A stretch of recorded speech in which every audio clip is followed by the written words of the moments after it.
Hello, everyone from Lebanon. First of all, thank you for having me here today. It's a pleasure to be in Women in Lighting's third anniversary of Global Gathering. And today I'm going to be trying to show you what lighting is in my home country, Lebanon. So Lebanon, for those who don't know, is located in the Middle East on the Mediterranean coast between Syria and Israel. Um, and calling it a standoff, I thought was very appropriate because it is a conflict. It's a constant conflict. And we do have a play in word because we do have a stand in design, a stand in identity, but we also have the contrast in its own word, which is off, where we have a problem of power, which I'm going to try to show you here.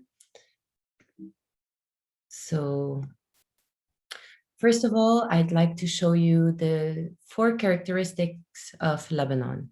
You have the villages in the mountains where you get the snow, you get the beautiful lighting contrast between warm and new technology, warming the metal halide, the old technology, and the new roads that are being lit with whiter colors. You have the coast, the Mediterranean coast, which you can see is a very big blast of colors because there are no rules in Lebanon. Each one does whatever suits them or whatever marks an identity for them. You have the city, Beirut city, along with other cities around the coast, which are a contrast between old and new, as you can see here, and old and new also in terms of lighting.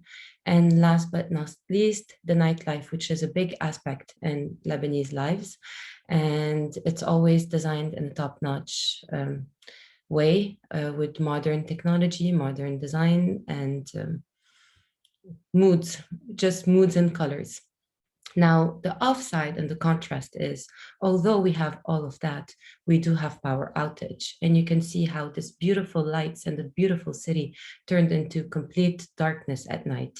And the people are revolted, and this is the offside of this big contrast.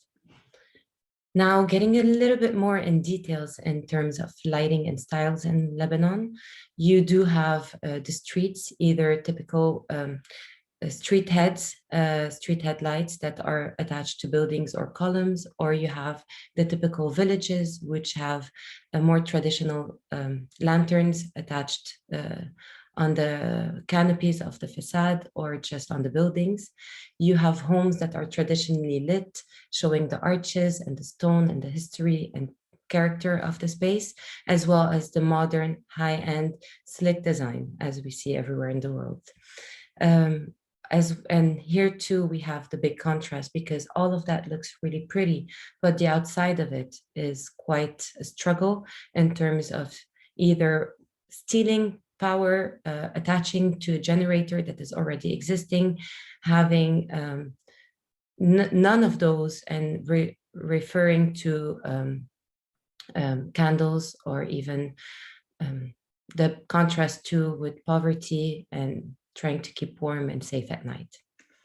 Now, looking at it from a large scale, taking a picture of what characterizes Lebanon the most, which is the coastline, you do have the historical coastal city, which are all of the mainly older houses that are lit in with a warm feeling. And you have the rural that is always more individually lit just for the needs that you have, since we do have a problem of power. And you can see the contrast in color between the more bluish with spots of warm and the warm coast. Now, again, with the off side and the contrasted side, when there's no power, the coastline turns dark, highway is completely dark, and you can start spotting who has power and who's connected to a generator or who is paying their bills. So just roughly to try and explain what the problem is here, to understand the electricity sector, oil and gas is the main source. It's feeding the electricity and the private generators, and both are mandatory, and all Lebanese people have both. even though, and you have to pay both bills. So even though you're paying for the electricity that where you get only 2 hours of power, you also have, it's mandatory to have also a generator. Otherwise you're in the dark. The bills go straight to the government's pocket and you have nothing in return, or it's owned like the generator by the mafia. There are, of course, alternative solutions that do not require this basic resource, which is the oil and gas. And this becomes solar, windmills, or even getting the electricity power from a different country where we don't have our government controlling that. Of course, we have a little preference for solar, since we've seen that it's a system that can work highly in Lebanon. We're actively doing it with Light Reach, with a program called Light for Lebanon. And we do have, because we have 300 days at least of sunlight in Lebanon. Now, before moving forward, this is just to end this with at least an overview of what the lighting is in Lebanon, showing you this pretty side of it and explaining why it's a shame not to have the power when you have such a beautiful culture, in my opinion. So you have beautifully mimicked lanterns and top-end rooftops. You have beautiful rooftop pools. You have beautifully lit museums, and you have well-lit museums that are more traditional and preserving the history of it. You have modern homes historical homes turned into with a modern touch of a more bohemian touch. And last but not least, for the public section, you have the nightlife that always has its identity.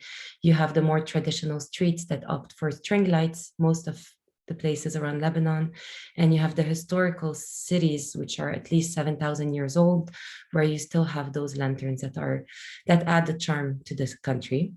And the villages, of course, this isn't all technology, as we all know, but it does give a charm with the contrast of winter, looking like candlelights in the middle of nature. So it's a shame to have this contrast. It's a shame to have something that stands out so beautifully, but that can also be turned off and create chaos and fear at night. So this is Lebanon, and a contrast on its own. Thank you for having me today again, and looking forward to hearing all the other presentations. Bye.